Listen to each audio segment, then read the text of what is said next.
Assalamualaikum warahmatullahi wabarakatuh. Innal hamdalillah nahmaduhu wa nasta'inuhu wa na'udzu billahi min shururi anfusina wa min sayyiati a'malina.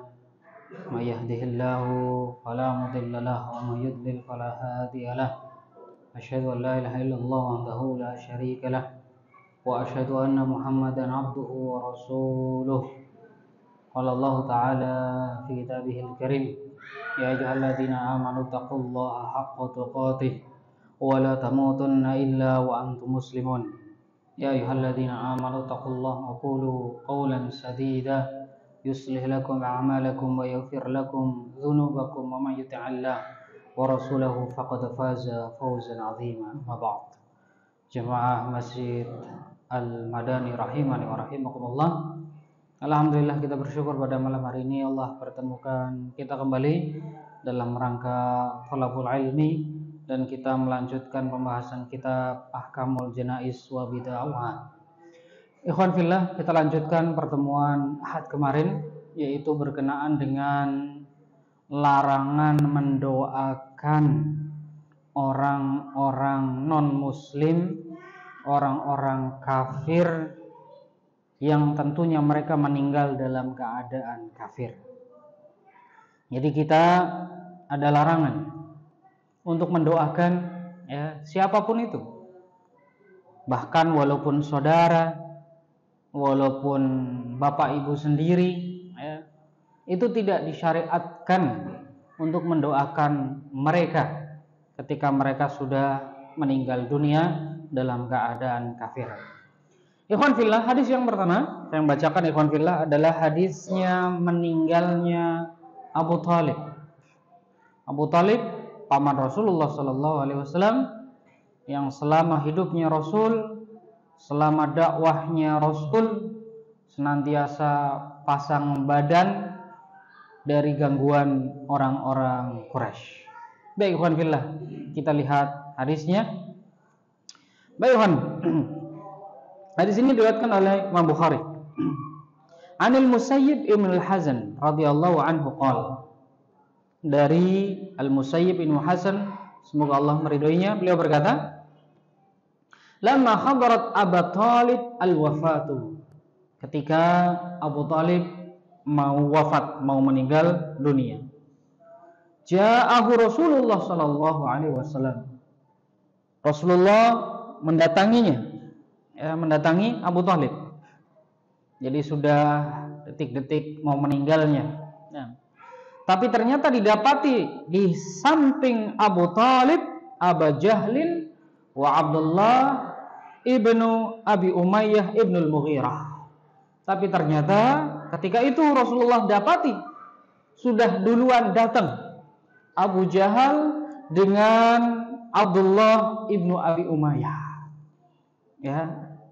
Nah, ketika itu Rasulullah sallallahu alaihi wasallam tentunya kepada paman yang sangat beliau cintai, yang sangat melindungi beliau bahkan dari kecil, bersama Rasulullah sallallahu alaihi wasallam, ingin sekali Abu Thalib meninggal dalam keadaan Islam. Maka kata Rasulullah sallallahu alaihi wasallam, "Ya ammi, wahai pamanku, innaka a'zamun nasi alaihi haqqan." Engkau adalah orang yang paling agung haknya di antara manusia untuk saya. Wa ahsanuhum indi yadan. Dan engkau adalah orang yang selama ini selalu melindungi saya, menolong saya. Wala anta a'zamu alayya haqqan min walidi. Bahkan engkau lebih berhak mendapatkan haknya daripada orang tua saya sendiri. Kul la ilaha illallah. Katakanlah wahai paman, ucapkan la ilaha illallah. Kalimat yang asyhadu laka biha indallah, yang saya akan bersaksi buatmu di sisi Allah Subhanahu wa taala. Agar menjadi saksi ketika engkau masuk Islam, maka engkau akan diselamatkan oleh Allah dari nerakanya. Ikhwan fillah, seandainya di detik-detik akhir Abu Thalib itu mengucapkan la ilaha illallah, maka ya dia itu masuk surga mungkin ketika itu belum pernah sujud sama sekali kepada Allah. Tapi apalah daya, ternyata Rasulullah mendakwahi beliau, ternyata Abu Jahal juga mendakwahi beliau. Apa kata Abu Jahal dengan Abdullah bin Abi Umayyah? Ya, dalam posisi ini ya Rasulullah kalah jumlah. Beliau sendiri, ya, Abu Jahal berdua. Ya. Apa kata Abu Jahal dan Abdullah bin Abi Umayyah? Ya Abu Talib, wahai Abu Talib, atarghabu an millati Abdul Muttalib, wahai Abu Talib, apakah engkau enggak senang, enggak suka terhadap agama Abdul Muttalib? Siapa Pak Abdul Muttalib? Siapanya Abu Talib? Bapaknya, ya. Kakeknya Rasulullah Sallallahu Alaihi Wasallam. Agama jahiliyah, penyembah berhala. Apakah kamu enggak suka? Falam yazal Rasulullah ya'riduha alaihi. Rasulullah senantiasa menawarkan, mengajak untuk mengucapkan la ilaha illallah wa yu'idani lahu tilkal maqala. Abu Jahal dan Abdullah bin Abi Umayyah juga sama, ya. Atarghabu an millati Abdul Muttalib. Terus, ya. Nah, ini meminta, ya. Rasulullah juga meminta, ya. Hatta qala Abu Talib akhir ma kallamahum, sehingga ucapan terakhir yang diucapkan Abu Talib, ya, ketika meninggal dunia adalah ala millati Abdul Muttalib, di atas agamanya Abdul Muttalib, di atas agamanya, ya, bapaknya, di atas agamanya, ya, kakeknya Rasulullah, di atas agama penyembah berhala, ya. Wa aba yaqul, ketika itu Abu Talib enggak mau mengucapkan la ilaha illallah sama sekali, ya. Bahkan dalam riwayat yang lain mengatakan, Abu Talib mengatakan, laula antu ayyurani Quraisyun, seandainya orang Quraisy itu enggak nyinyirin saya, ya, enggak mencela saya, ya, kata Abu Talib, ya, yaquluna innama hamalahu ala dzalikal jaza, ya, yang membuat dia mengucapkan itu adalah karena enggak sabar, ya, la aqartu biha ainak, sesungguhnya saya akan mengucapkan la ilaha illallah, ya, di hadapanmu wahai Muhammad, ya. Jadi Abu Talib ini takut dan enggak enak, Pak, sama celaan orang Quraisy, ya. Nah, baik. Lanjut, faqala Rasulullah, maka ketika itu sudah jelas-jelas meninggalnya Rasulullah berkata, "Amallah wallahi la astaghfiranna laka ma lam unha anka." Ya, maka kata Rasulullah sallallahu alaihi wasallam, demi Allah, saya akan mintakan ampun kepadamu wahai pamanku, ya, wahai Abu Talib, malam unha anka, selama saya tidak dilarang oleh Allah, selama saya belum dilarang oleh Allah Subhanahu wa taala. Ketika itu ikhwan fillah, ya, larangan ayatnya belum turun, ya. Maka apa? Fa akhadhal muslimuna, dalam riwayat yang lain orang-orang muslim yastaghfiruna limautahu, mereka juga memintakan ampun buat siapa? Bapak mereka, saudara mereka yang mati dalam keadaan kafir. Alladzi matu wa hum musyrikun, yang mati dalam keadaan syirik. Kemudian Allah fa anzalallahu azza wa jalla, Allah menurunkan ayatnya, ya. Apa kata Allah Subhanahu wa taala? Maka nalin nabi walladzina amanu ayyastaghfiru lil musyrikin walau kanu uli qurba min ba'di ma tabayyana lahum annahum ashabul jahim. Enggak pantas. Buat siapa? Buat nabi dan buat orang-orang mukmin. Untuk apa? Memintakan ampun buat orang musyrik.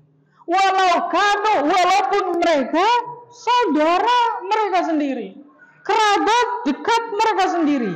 Mimba bima tabayyana lahum, setelah jelas kalau mereka itu ashabul jahim, para penghuni neraka.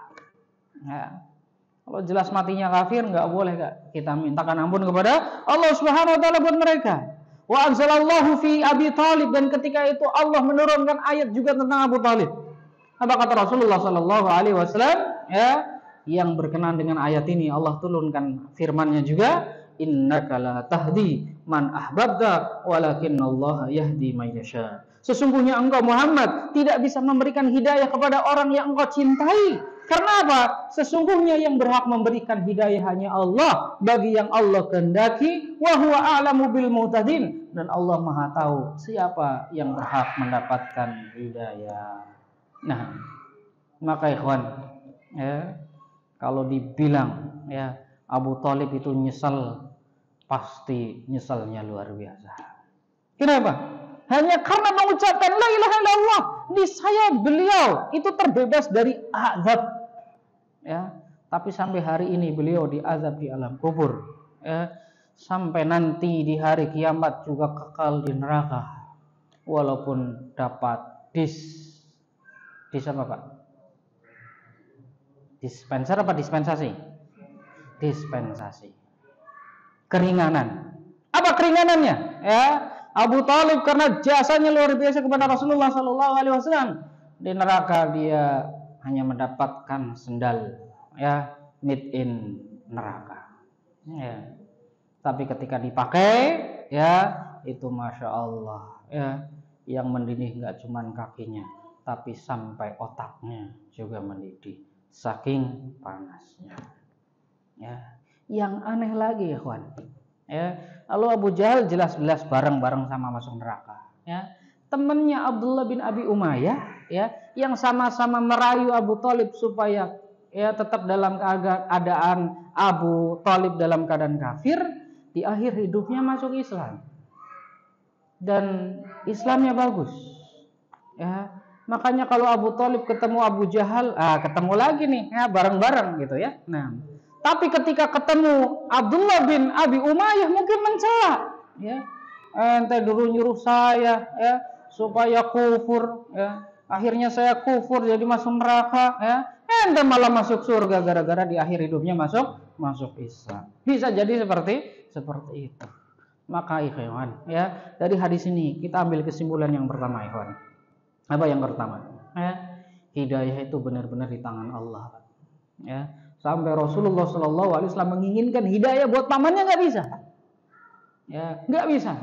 Kenapa? Karena hidayah di tangan Allah. Makanya kalau hari ini kita dapat hidayah, diberikan petunjuk untuk mengenal Islam, memeluk Islam, melaksanakan sunnah, melaksanakan ibadah sesuai dengan perintah Allah dan Rasulnya, ini nikmat yang paling besar. Tidak ada nikmat yang lebih besar daripada nikmat ini.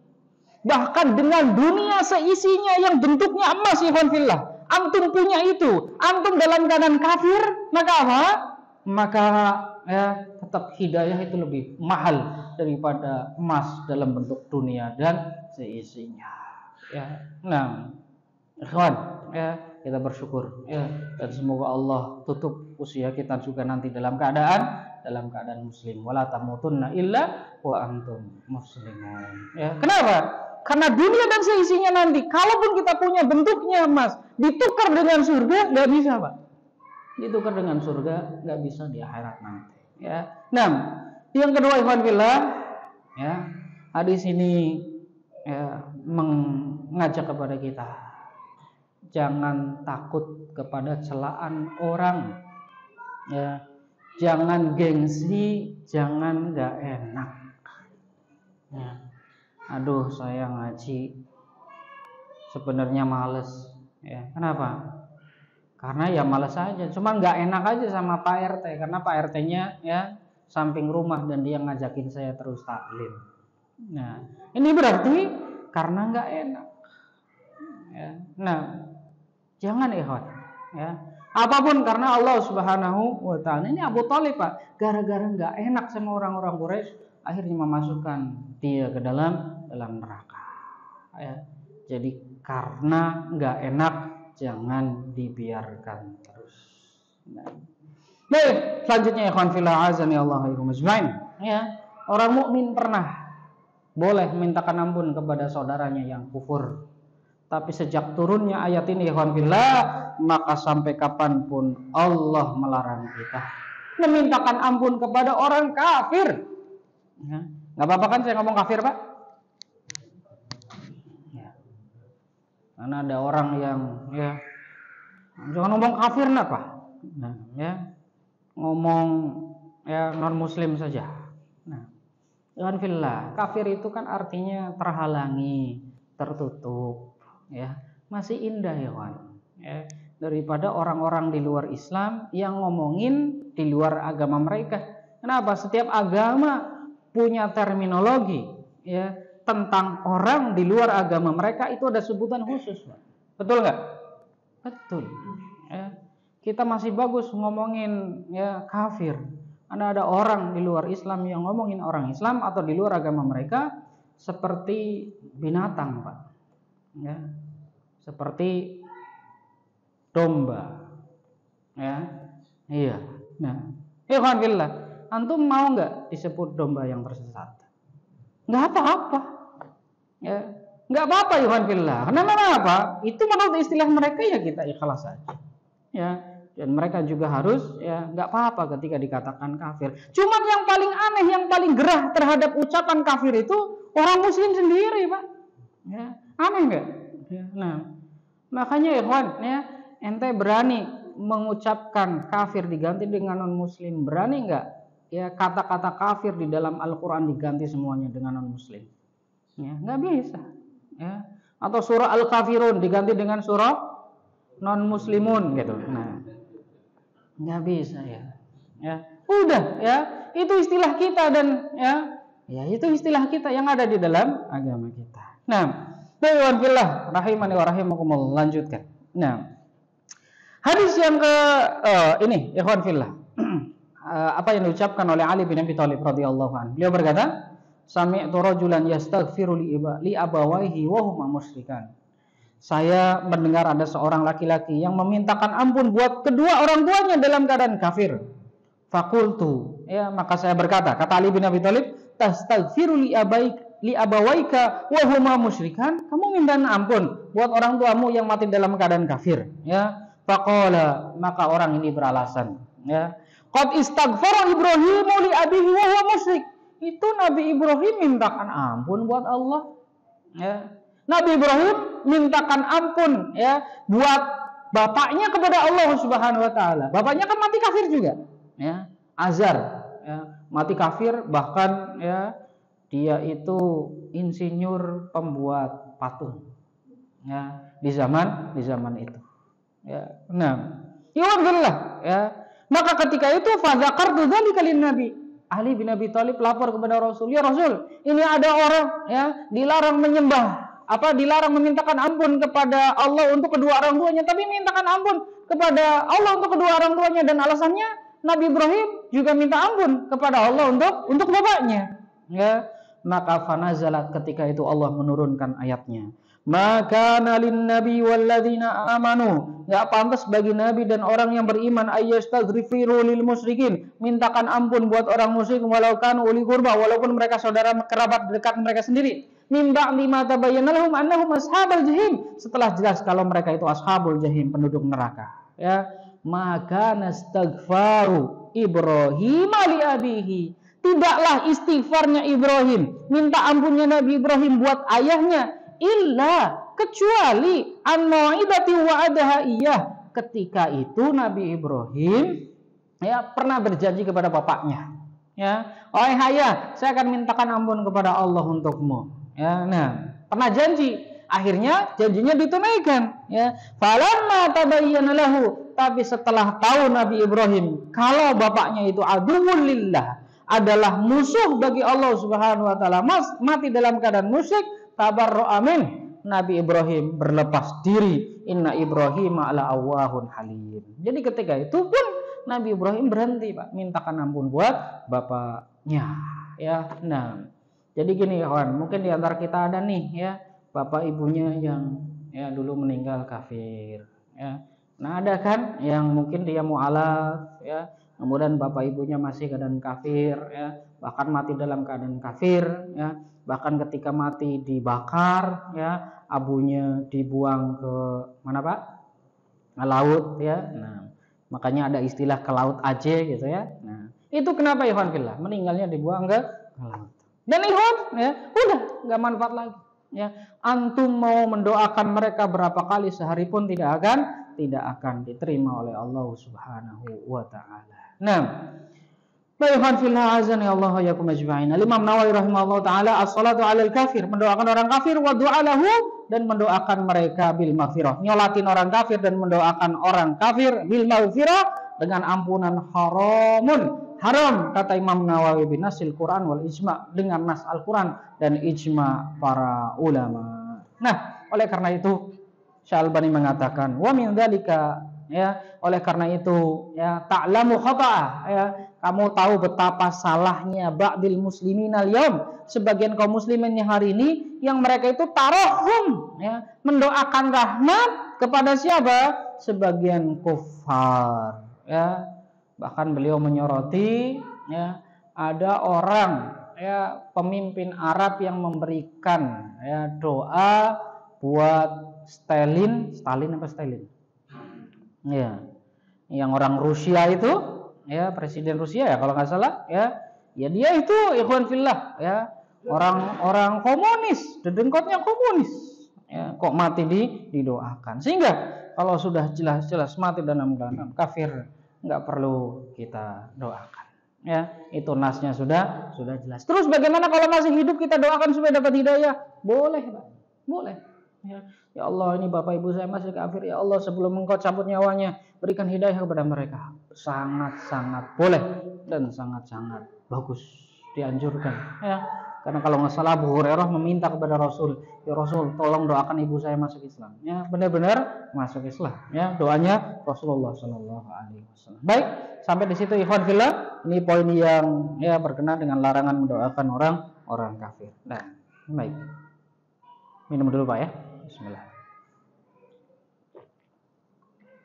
Ada sebuah masjid, Pak, kajian itu yang hadir dikasih minum ini semua, Pak, sama Cleo. Nah, ini bagus buat amal jariah, Pak, ya. Kan bunyinya, ya, Allahumma at'im man at'amana wasqi man saqona. Ya Allah, berikanlah makan kepada orang yang memberikan makan kepada saya, dan berikanlah minum kepada orang yang memberi minum kepada saya. Nah, ini nggak apa-apa ikhwan fillah, ya, digalakan, ya, kalau pas kajian, ya, kasih minum, ya. Jadi jangan ustadznya aja yang minum, ya, nggak enak Pak saya. Nah, ya. Ini Pak segini Pak, kalau yang gede itu nanti nggak habis, ya, dibuang. Kalau yang pakai gelas itu juga nggak habis, kadang-kadang dibuang, saya yang mubazir. Kalau ini nggak habis, biar bisa dibawa pulang, ya. Nah, ya, gitu ikhwan, ya.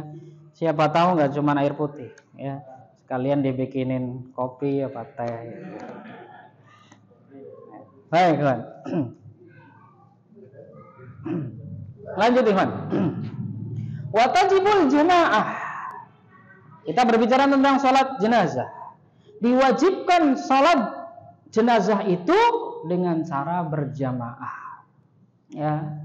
Kama tajibu fi shalawatil maktubah, sama seperti salat yang 5 waktu.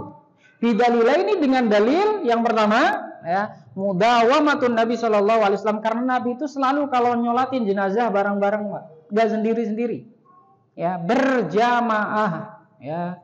Yang kedua, hadisnya Nabi, sallu kama ra'aitumuni usalli, salatlah kalian sebagaimana kalian lihat aku salat. Nah, salat jenazah bagian daripada salat yang dicontohkan Nabi, maka ikuti Nabi. Dan Nabi kalau salat berjamaah selalu bersama-sama, ya, salat jenazah selalu bersama-sama, ya. Oleh karena itu, ya, ini anjuran kepada kita kalau mau salat jenazah bersama-sama, ya. Fa in sallu 'alaiha furoda, kalau salat sendiri apakah boleh? Boleh, sah, ya. Bahkan saqatul fardu, bahkan kewajiban fardu kifayahnya udah gugur, ya. Nah, tapi apa? Berarti tidak meniru Rasul ketika sholatin jenazah dengan cara bareng-bareng, ya. Kata Imam Nawawi rahimahullah taala, tajuzu sholatul janazah furada bila khilaf. Kata Imam Nawawi, sholat jenazah sendirian itu boleh tanpa ada khilaf. Wa sunnah, dan tapi kalau mengikuti sunnah, antusalla jamaah, sholatnya dengan cara berjamaah dengan hadis-hadis yang masyhur. Nah, jumlah sholat berjamaah sholat jenazah itu, wa aqallu ma warada fil qadil jamaah fiha thalatha, paling sedikit minimalnya 3 orang, Ya, di dalam hadisnya Abu Talha, ya, apa disebutkan anna Abu Talha da Rasulullah pernah diminta Abu Talha untuk menyolatkan Umair ibni Abi Talha. Ya, nah, hina tuwfiya, ketika meninggal dunia, fa'atahu Rasulullah, maka Rasulullah datang, fa shalla alaihi fi manzilihim, Rasulullah menyolatkan ya di rumah Abu Talha. Maka bagaimana posisinya? Ya, yang sholat itu 3 orang. Rasulullah, Abu Talha, sama ya Ummu Sulaim. Nah, posisi sholat berjamaahnya beda Pak dengan sholat berjamaah 5 waktu.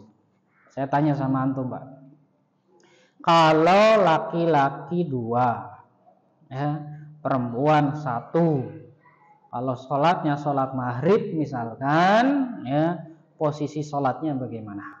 Ya, nah, imamnya ya berdiri, kemudian makmumnya yang 1 laki-laki di mana Pak?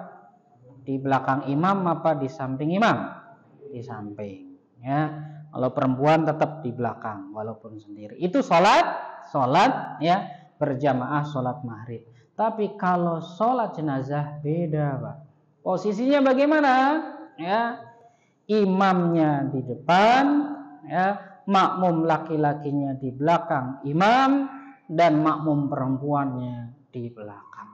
Jadi ya 3 baris gitu. Nah ya, saya contohkan ikhwan fillah, boleh minta tolong 3 orang maju ke depan. Kalau dicontohkan antum akan ingat terus.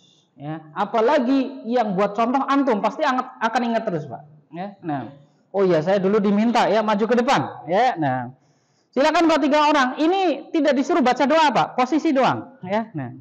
Jangan, wah nanti saya suruh baca doa. Nah, ya, nah. Baik, silakan Pak. Sini Pak Haji. Nah, Pak Haji depan ya. Nah, ngadep ke kiblat atau ngadep ke sana? Oh kiblat ya, sini Pak Haji. Nah, ini imamnya. Nah, ini makmum laki-laki di belakang. Ya, dalam posisi ini ikhwan fillah ya, nggak harus di belakang banget ya, karena kan nggak ada sujudnya. Ya, jadi maju ke depan dikit lagi nggak apa-apa. Nah, pasti di belakangnya Pak. Iya. Nah, makmum perempuan 1 lagi Pak. Ya. Nah, ini. Nah ini ikhwan fillah ya. Kalau misalkan masih suami istri boleh di belakangnya persis ya. Tapi kalau misalkan bukan suami istri ya boleh agak jauh ya. Nah, bukan mahram ya Pak ya. Nah, baik. Nah, ini posisi ya yang dicontohkan Nabi dengan Abu Talha tadi ya, nyolatin jenazahnya di depan, Rasulullah jadi imamnya, Abu Talha makmumnya, dan Ummu Sulaim di belakang jadi makmumnya. Ini posisi sholat jenazah. Kalau posisi sholat biasa ya ini kan di samping Pak ya, di samping sejajar. Ini sholat maghrib misalkan, sholat isya misalkan. Kalau sholat jenazah seperti itu ya. Bagaimana kalau misalkan ya ada 2 orang atau 7 orang ya salat berjamaah bagaimana? Nah, silakan Pak balik lagi. Nah, duduk lagi nggak apa-apa. Nanti gantian ya. Yang ngantuk boleh ke depan Pak buat contoh biar nggak ngantuk ya. Baik ya. Lanjut ikhwan fillah. Wa kullama kathural jam'u. Setiap semakin banyaknya yang nyolatin ya, karena afdalil mayit itu lebih baik buat si mayit ya, wa anfa, dan lebih bermanfaat ya. Jadi kalau yang nyolatin lebih banyak itu lebih bermanfaat buat mayit ya. Kata Nabi sallallahu alaihi wasallam, "Ma min mayyitin tusalli alaihi ummatun" ya. Mayit mana saja yang dia disalatkan ya oleh kaum muslimin yablughuna mi'ah, jumlahnya sampai 100 orang, kulluhum yashfa'una lahu, setiap 100 orang memintakan syafaat buat dia, illa syufi'u fihi, kecuali orang ini dapat syafaat ya. Jadi kalau 100 orang ya, orangnya mau rajin ibadah atau enggak, mau biasa-biasa saja, pokoknya muslim aja ya, maka apa? 100 orang maka memintakan syafaat buat orang yang meninggal, itu dikabulkan syafaatnya. Nah, hadis yang kedua ya, kalau nggak nyampe 100 nggak apa-apa ya, misalkan 40, tapi 40-nya orang-orang yang tidak berbuat syirik, itu juga bermanfaat. Kata Nabi sallallahu alaihi wasallam, "Ma min rajulin muslimin yamutu", tidaklah seorang laki-laki muslim yang meninggal, fayaqumu ala janazatihi, maka ada berdiri 40 orang yang nyolatin dia, ya, maka apa? La yusyrikuna billahi syai'a, yang tidak berbuat syirik kepada Allah, illa syafa'ahumullahu fihi, kecuali Allah menerima syafaat 40 orang ini untuk jenazah ini, ya. Jadi kalau semakin banyak semakin bagus, ya. Makanya apa, kalau bisa meninggalnya ya pas lagi banyak orang, ya. Contohnya ya, meninggal hari Jumat pas tanggal merah, Pak.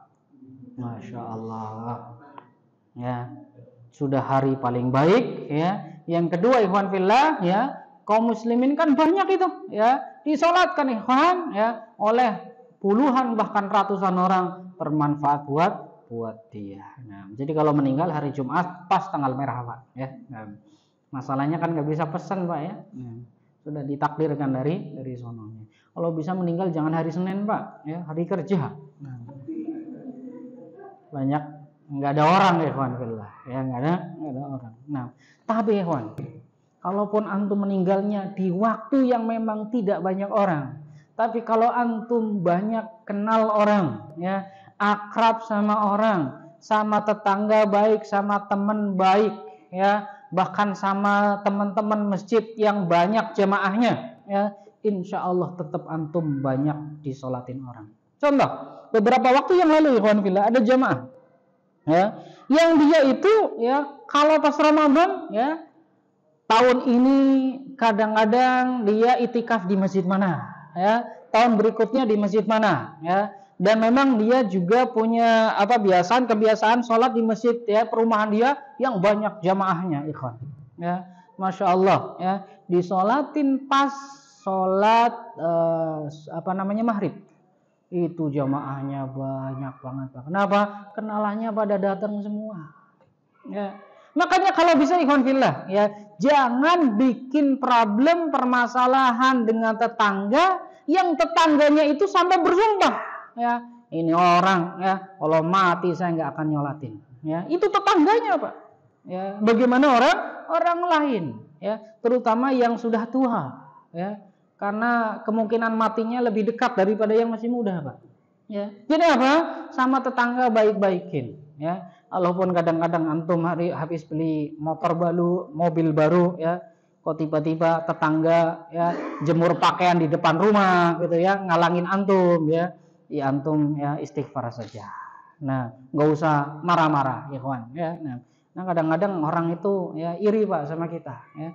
Kemarin nggak pernah jemur di sini, ya. Ketika punya motor baru kenapa, ya, jadi jemur di sini, ngalangin kita, ya kawan, ya. Kita slow aja, ya, nggak usah dibikin masalah, ya. Yang kedua, ikhwan, sama teman jamaah ini kalau bisa, ya, sering ngobrol, nanya, ya. Nah, sehingga apa? Kita terkenal baik, sehingga kalau kita meninggal yang nyolatin banyak, ya.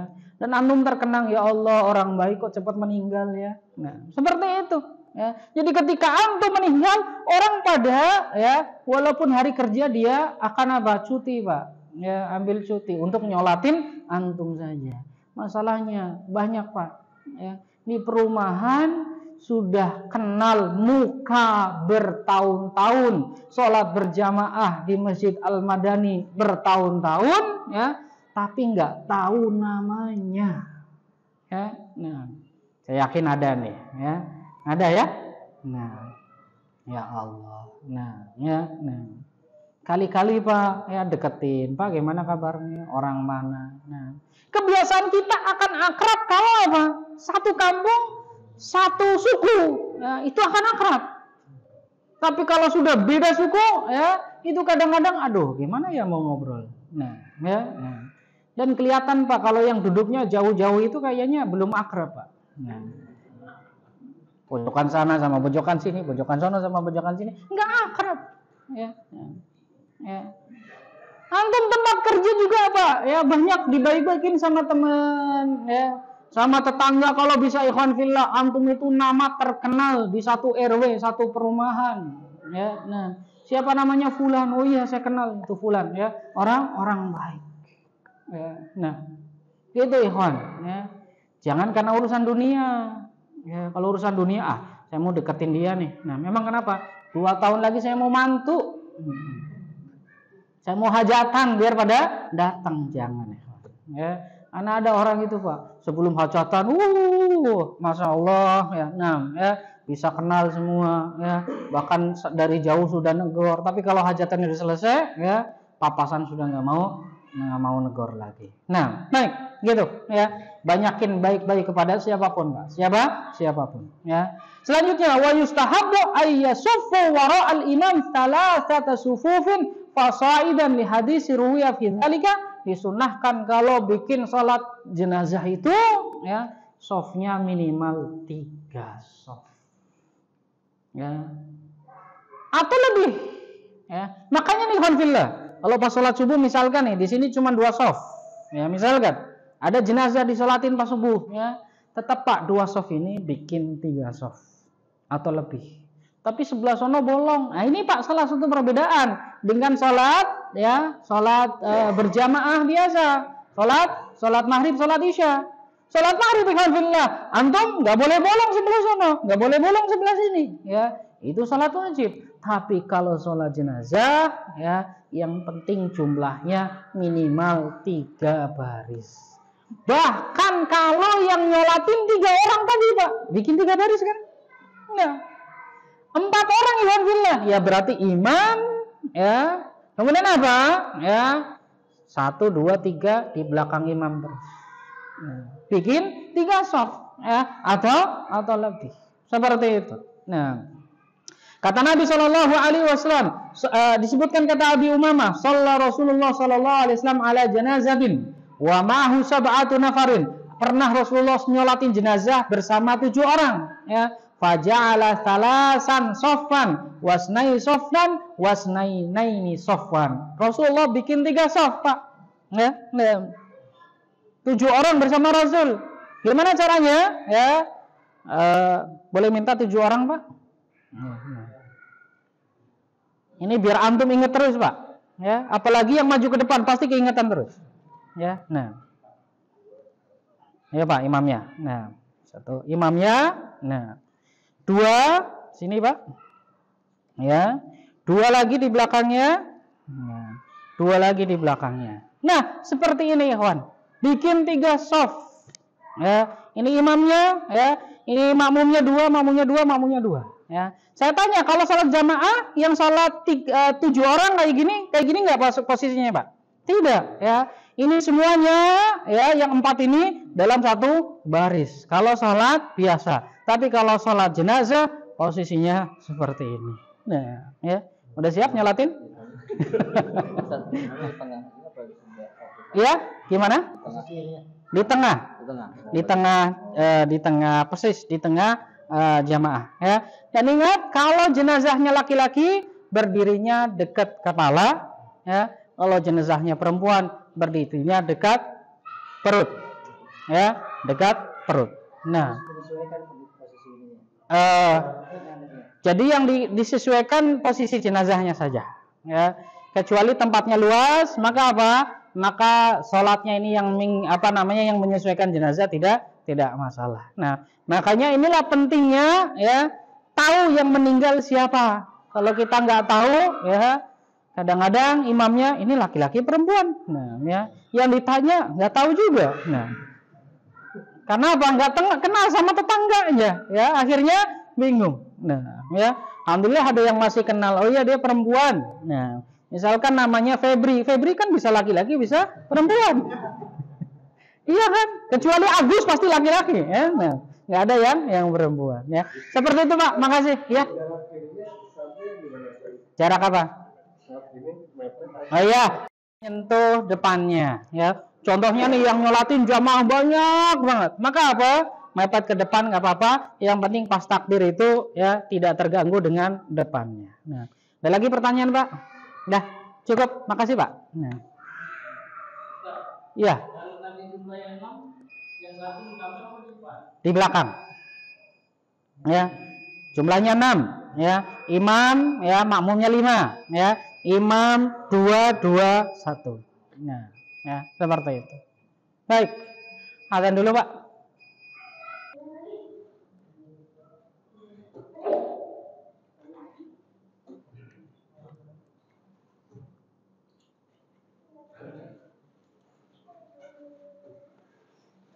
Baik, kita lanjutkan kajian kita.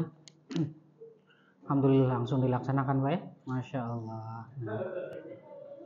Semoga ini buat amal jariah buat saya, Pak ya. Setiap ada kajian nanti antum ngasih minum, antum dapat pahala. Saya yang pertama ngasih ikhwan fillah ya. Ngasih bukan perintah ya, anjuran juga insyaallah dapat pahala. Ya Allah. Nah, luar biasa. Nah. Baik, ikhwan fillah, kita lanjutkan. Kenapa alasannya 3 shaf ya? Kata Rasulullah sallallahu alaihi wasallam, "Ma min muslimin yamutu," tidaklah seorang muslim fayusalli alaihi salasatu sufuf, disalatkan oleh 3 shaf minal muslimin, 3 shaf kalangan kaum muslimin, illa kecuali ghafarallahu, kecuali dia ya akan diampuni oleh Allah Subhanahu wa taala ya. Jadi itulah alasannya kenapa 3 shaf. Nah, baik. Wa idza lam yujad mal imam ghairu rajulin wahidin. Kalau ternyata ya cuma ada 2 orang, imam sama 1 makmum, ya. Fa innahu la yakifu hidaahu. Dia tidak berdiri di sampingnya, ya sebagaimana tadi kita sampaikan. Kama huwa sunnah fi sairi shalawat, sebagaimana yang dilakukan dalam salat-salat yang biasa, ya. Bal yakifu khalfal imam, akan tetapi berdirinya di belakang imam. Nah, itu ikhwan. Selanjutnya, poin yang selanjutnya, wal wali aw naibuhu, dan ya yang berhak jadi imam. Sebelum saya lanjutkan, Pak, biasanya yang jadi imam siapa, Pak?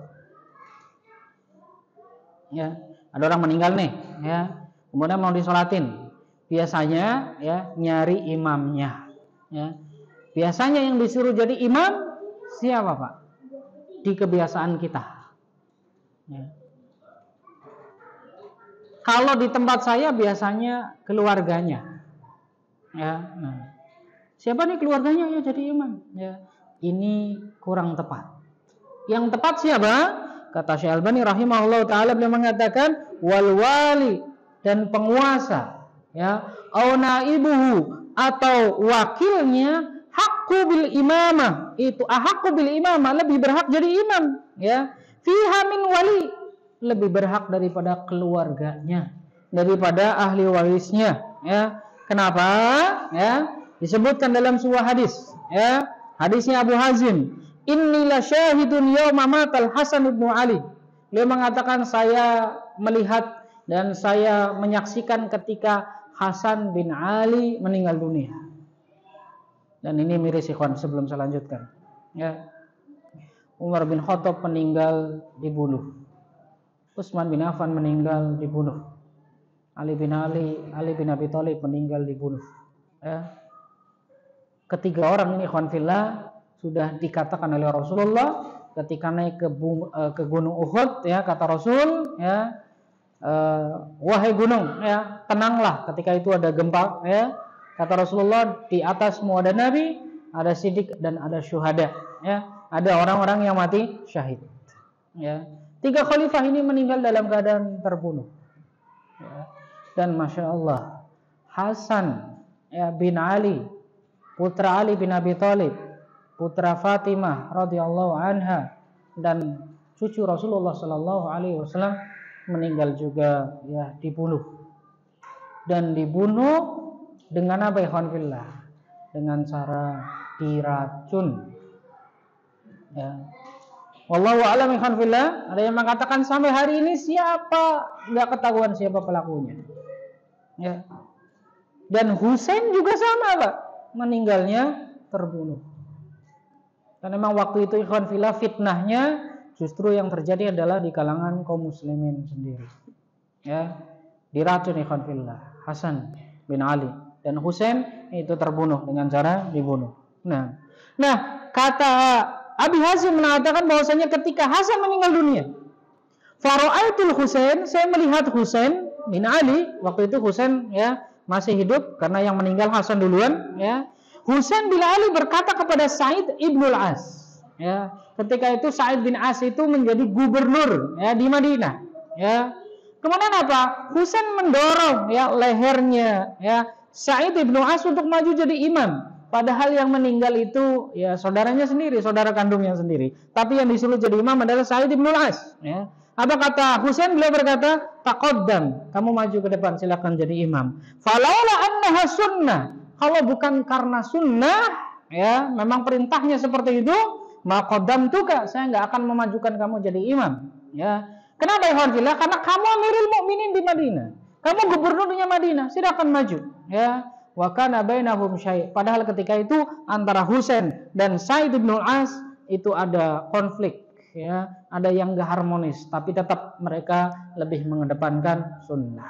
Ya, jadi ini Alhamdulillah pentingnya sebenarnya, ya, Pak RT dan Pak RW itu harusnya bisa nyolatin jenazah, Pak. Kenapa? Karena mereka lebih, ya, berhak secara sunnah. Di sini ada Pak RT, Pak RW-nya ada, Pak. Ini Pak RT, Pak RW, Pak RT. Nah, insyaallah moga-moga ya sebentar lagi jadi RW, Pak. Ya, nah. Ini alhamdulillah. Ini jadi apa? Perintahnya adalah disuruh jadi imam. Ya, nah, bukan saudara si mayit ini. Ya, nah, makanya kalau zaman dulu alhamdulillah, ya, khalifahnya, gubernurnya mereka adalah ulama. Ya, jadi nggak pernah dipisah antara ulama dan umaro. Ulamanya ya umaronya ulama. Ya, sekarang aja alhamdulillah terpisah. Ya. Ulama sendiri, ya, umaro sendiri, ya. Maka kadang-kadang, ya, umaro yang bagus itu yang mendekat sama ulama, ya. Dan ulama yang jelek itu adalah ini ya yang mendekat kepada umaro. Ya. Nah, paham Pak maksudnya? Paham ya? Nah, iya. Harusnya yang mendekat itu umaro kepada ulama, bukan ulama yang mendekat kepada umaro. Nah, alhamdulillah, ya. Dulu alhamdulillah ulamanya, gubernurnya mereka hafal Quran. Ya, mereka juga adalah ulama, sehingga mereka ya berhak jadi ya, imam ketika nyolatin jenazah. Nah, kalau enggak Pak RT, wakil RT. Nah, biasanya ada Pak RT, ada wakilnya enggak? Apa langsung RT bendahara? Langsung bendahara ya. Nah, ya, alhamdulillah. Fa illam yaqdirul wali. Kalau ternyata ya walinya atau penguasanya nggak ada, ya, kemudian wakilnya juga nggak ada, fa'ahaqqu bil imamah, maka yang berhak jadi imam siapa? Ya, aqra'uhum li kitabillah, yang paling pandai, paling banyak hafalan, paling pintar terhadap Al-Qur'an. Ya, maka benar ustadznya. Nah, ya, maka benar ustadznya. Ya. Padahal Pak RT jadi imam juga nggak apa-apa, Pak. Orang nggak ketahuan juga dia bisa doa atau enggak. Ya enggak? Kan doanya sir, Pak ya. Ya. Nah, padahal kalau dia nggak tahu doanya, ya nggak ada yang tahu. Ya. Kecuali sholat subuh, ya, sholat isya, sholat Jumat, ya, akan ketahuan. Nah, seperti itu, alhamdulillah. Ya. Summa alal tartib alladhi warada dzikruhu fi qaulihi sallallahu alaihi wasallam, sebagaimana yang disebutkan oleh Rasulullah sallallahu alaihi wasallam itu ada ukurannya memang, ya. Kalau yang jadi imam sama persis ketika jadi imam salat biasa. Nah, baik, sudah habis Pak waktunya? 4 menit lagi. Ya udah, ini kita lanjutkan di pertemuan berikutnya, ya. Insyaallah kita ada punya kajian ikhwan fillah setiap Ahad pertama, ya, habis subuh, ya, sama Ahad kedua habis maghrib, ya. Nah, tapi alhamdulillah yang habis maghrib ini lebih banyak, ya, daripada yang pagi, ya. Nah, kita doakan nanti yang pagi juga lebih banyak juga, ya, daripada yang habis maghrib, ya. Semoga nggak kayak di tempat lain, Pak. Tempat lain itu kalau tanggal tua yang ngaji banyak, kalau tanggal muda yang taklim sedikit, ya. Saya juga nggak tahu kenapa itu, ya. Apa taklimnya pindah, ya, nggak tahu kenapa, ya. Nah, semoga sih bisa banyak terus, ya, di waktu kapan saja. Baik, itu saja. Semoga bermanfaat. Nggak ada pertanyaan kan ya? Kalau ya, Pak. Ya. Oh iya, tidak disebutkan di sini. Kalau nggak salah surat Taubah, Pak. Ya. Aduh, saya lupa. Ya, nah, di sini tidak disebutkan juga dan tadi saya nggak nyari juga. Ya, seingat saya ya, kalau nggak salah surah Taubah. Nanti dicek lagi, Pak ya. Nah. Baik, ada lagi, Pak? Ya. Oh iya. Nah, ada yang bisa jawab Pak? Ya. Itu ikhwan fillah, kalau nggak salah pernah saya bahas di pertemuan Ahad kemarin. Ya. Nah, kalau nyolatin jenazah di kuburan yang memang belum disolatkan, ya hukumnya boleh-boleh saja. Ya, hadisnya banyak. Bagaimana Rasulullah SAW menyolatkan orang yang meninggal malam-malam, sahabat Nabi yang meninggal malam-malam, ya, karena para sahabat yang lain nggak enak membangunkan Rasulullah SAW, ya, akhirnya dikuburkan malam itu juga dan tanpa nyolatin Rasul, disolatkan oleh Rasul. Ya. Kemudian alhamdulillah, ya, pagi-pagi Rasulullah kehilangan si fulan kemana? Gimana kabarnya si fulan itu? Ya, apa kata para sahabatnya? Udah meninggal ya Rasul tadi malam. Loh, kok nggak ngasih tahu saya? Ya karena ya malam-malam nggak enak ya Rasul. Nah, akhirnya dikuburkan malam. Kata Rasulullah, jangan, ya, jangan lagi-lagi. Siapapun yang meninggal, maka kasih tahu saya walaupun malam hari. Ya, satu sisi ini sayangnya Rasulullah kepada umatnya. Yang kedua, karena kata Rasul, orang yang disolatkan oleh Rasulullah SAW, dia akan mendapatkan rahmat, ya, dia akan dijauhkan dari azab kubur. Ya, makanya seandainya ya kita bisa disolatkan oleh Rasulullah, mungkin semuanya kita minta disolatkan sama Rasulullah. Ya, tapi kan Rasulullah sudah meninggal. Akhirnya apa? Rasulullah datang ke kuburannya. Kemudian apa? Rasulullah ya menjadi imam, lalu sahabatnya berdiri di samping kanan di belakangnya dan berdiri menjadi saf-saf. Kemudian Rasulullah bertakbir ya dan nyolatin jenazah itu di atas kuburannya. Bagi siapa? Bagi yang belum sholat boleh.